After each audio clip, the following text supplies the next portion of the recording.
The idea of the snaker originated when I was attending an art group in my local area.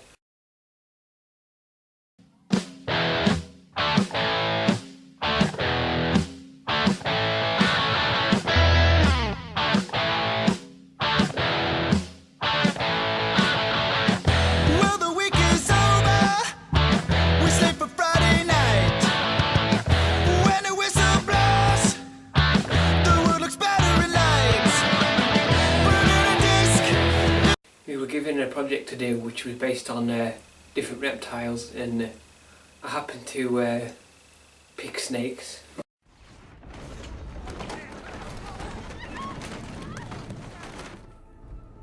What the?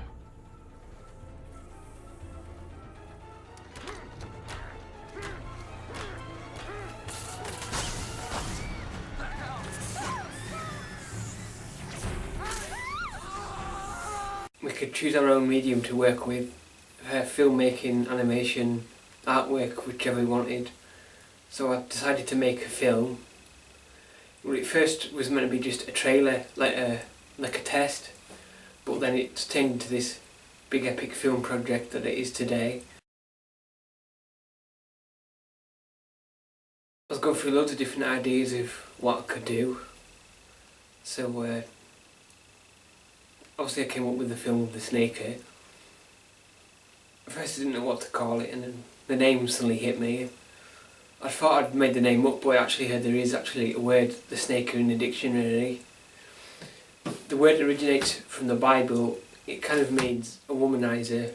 Because Eve is seduced by a serpent or a snake, so the name snaker is given to men that seduce women. A few religious themes throughout the story. There's the main villain, Hydrus, who is a snake god. He's worshipped by ancient natives, like, you know, thousands of years BC, and you know, some people believe he's the devil because he's a completely evil character. You couldn't get any more evil than him. So you know, people believe he's the serpent that seduced Adam and Eve in the Garden of Eden. And there's the snaker's name, which originates from the same part of the Bible. And the name Snaker is the nickname of the main hero in the film. This is given by his enemies because he searches the world for snake artifacts. But he also has snake powers, which I'll get back to later. And as I mentioned before, the word snaker means womanizer, so the character is sort of a ladies' man, but he's also extremely shy. Like me, the character has an extreme anxiety problem, especially when trying to talk to girls. But he can get the girls because he's a very macho hero, and you know, can take out all the bad guys and rescues the damsels. As you can tell, the character does have many aspects that I have, because I've got a major shyness problem, and I was a complete weakling at school. I was picked on, you know, something rotten, and so I took up Taekwondo to toughen up, and you know, I felt like it has worked.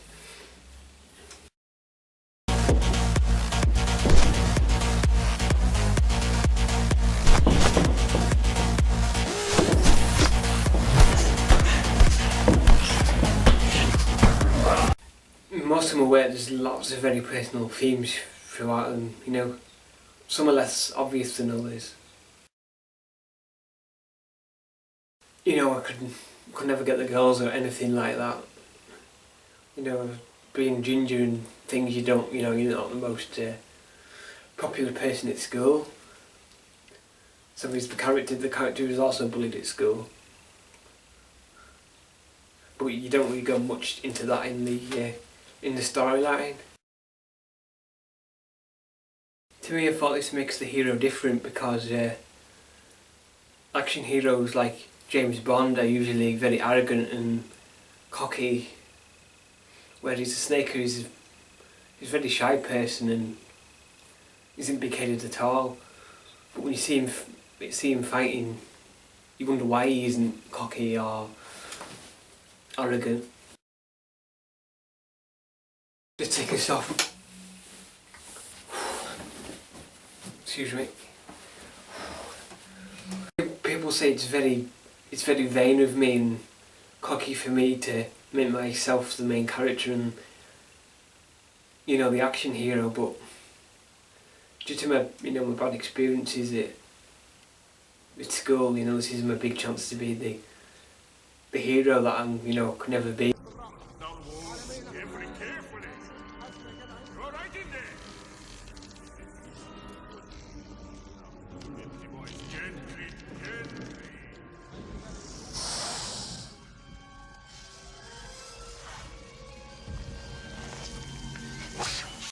Anyway, moving on to more happier things. The snakes in the film are also very different. I was going to use ordinary snakes to begin with, but snakes is another thing that has been done to death, you know. Indiana Jones, snakes on the plane, you know, all that kind of thing. So I thought, you know, decided to make them weirder. Some of the snakes have got several eyes, weird colours. The names are different. This is set in the future, you know, these could be like the evolved snakes that they've changed into.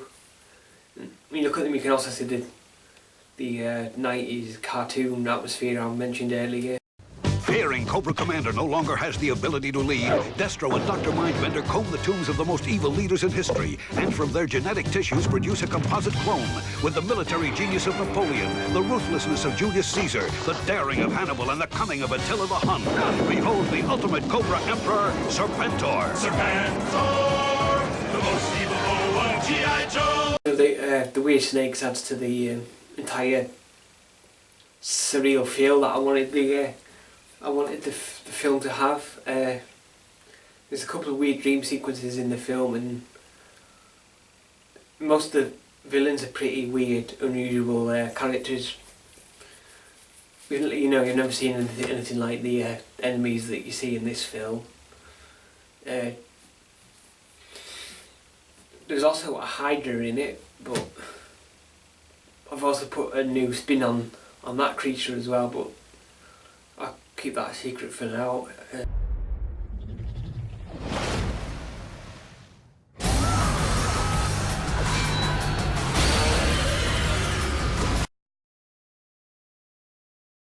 He's an adventurer like Indiana Jones, but I was thinking, how could I make it different?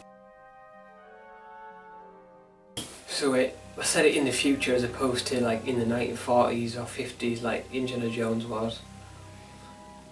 Tried to stay away from using Nazis and the usual enemies that you see. To me, this makes the whole universe of the film much more diverse. You know, I find it very interesting, the sort of future meets the ancient world, because you've got this futuristic city. It's not a very pleasant place to live, but it's, you know, very futuristic and, you know, up-to-date technology and things like that. But then the snake will go off and explore ancient temples where he will meet ancient natives like cannibals and ancient rock beasts and things like that. You know, to me it makes a very interesting combination.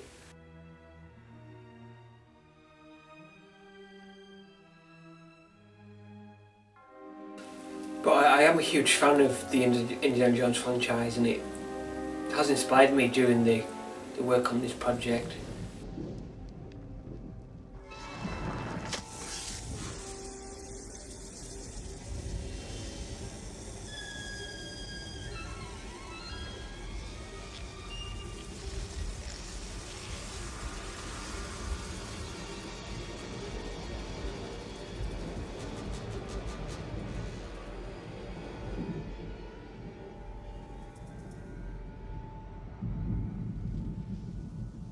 Snakes. Why did it have to be snakes? Another thing that inspired me was 80s retro, so I've tried to put this spin on everything. So I imagined what a 80s jungle native would look like and things like that. And obviously there's a great 80s soundtrack throughout the film.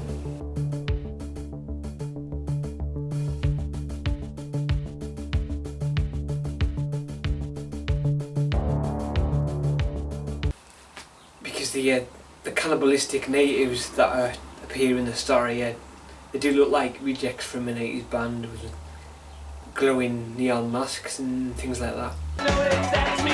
You look like you're having fun. Open up your loving arms. Watch out here right now. You spin me right round, baby, right round. Like a record, baby, right round, round, round.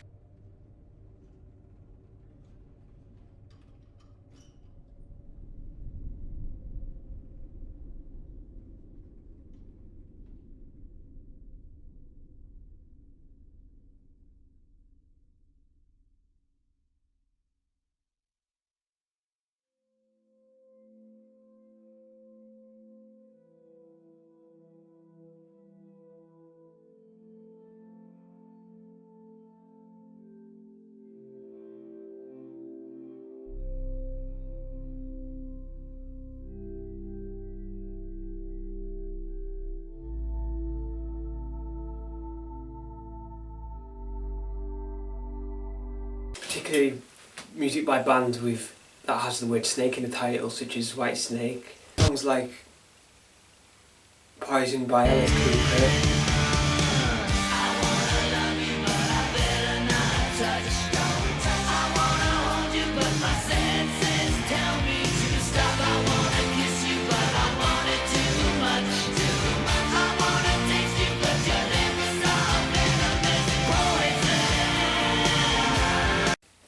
There was also a very 90s cartoon atmosphere about it.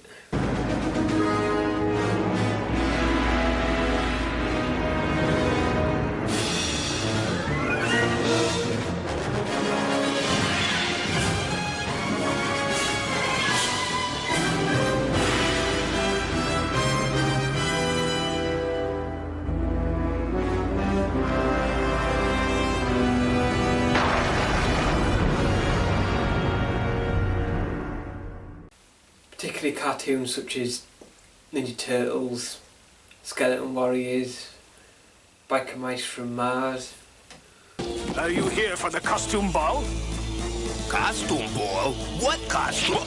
Of course we are. You will take us there at once. As you wish. Nice costume, sir. Especially the, Kriechers. Thank you. I made them myself. Well, Donatello, what do you see? Shredder and his two freakazoids. These are the tales of the Skeleton Warriors.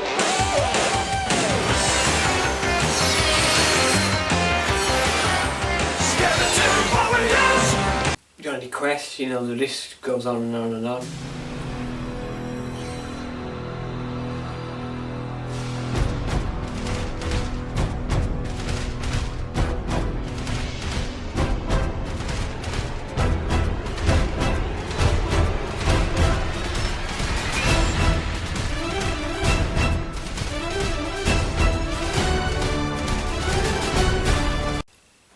To me, this is an atmosphere that's missing in films lately, and it's something I wanted to bring back, where sort of my childhood, etc.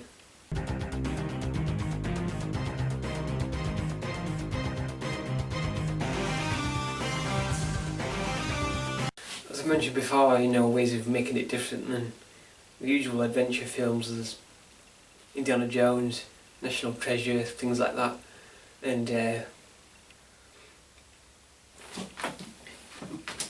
there is a snake theme throughout everything in the film. Well, almost everything. There's a few enemies that aren't snake related, but they're mainly reptilian. But there's a lot of snake influences in every aspect of the film, such as the companies the enemy companies of the Snakers, Snake Technologies and Creative Venom. They're both obviously snake related names. And there's a few of the enemies throughout the comics and graphic novels I've created.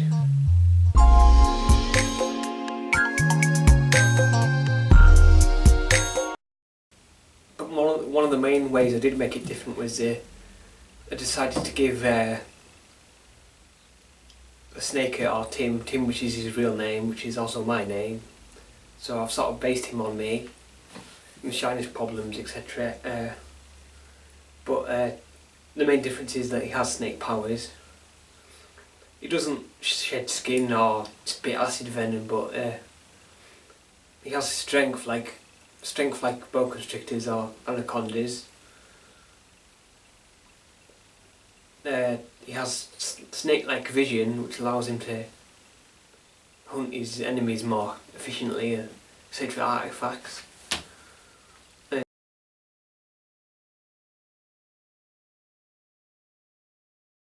And he can attack with snake-like speed, you know, with his fists, and he's not such as good as kicking, but his punches are pretty hard.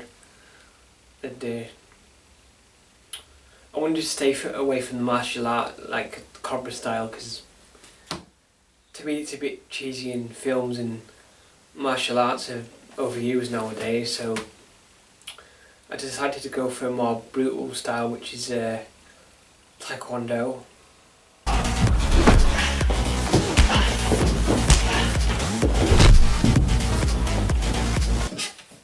He can also use guns pretty well as well, but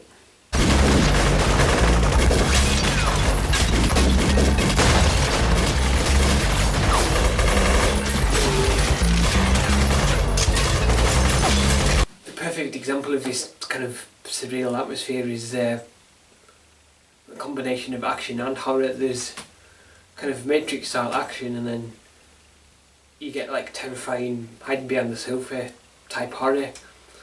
And one such instance is when Snaker encounters a character known as the Snake Mancer. There's a very dark story behind the origins of this character, but you never fully find out what this is. But they're a really dark, sinister creature or person. You know, they hide behind a white mask, but it's always kept a mystery as to what this thing is. I wanted to make the whole thing as weird and different as I could. Which leads to this film being much more adult than Indiana Jones and National Treasure and films like that. Because there's quite an extreme level of violence in the story. The fight scenes are pretty full on. But I wanted the violence not to be brainless. I wanted it to be artistic, you know, such as the kind of violence you see in Sin City and 300 and different films like that, or comics.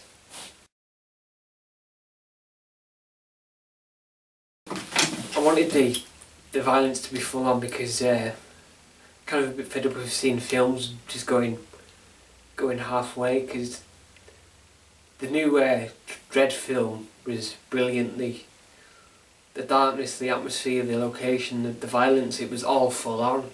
Whereas the first Judge Dredd film, you know, Sylvester Stallone, was just far too soft. So I wanted to make my film like as dark and violent as possible.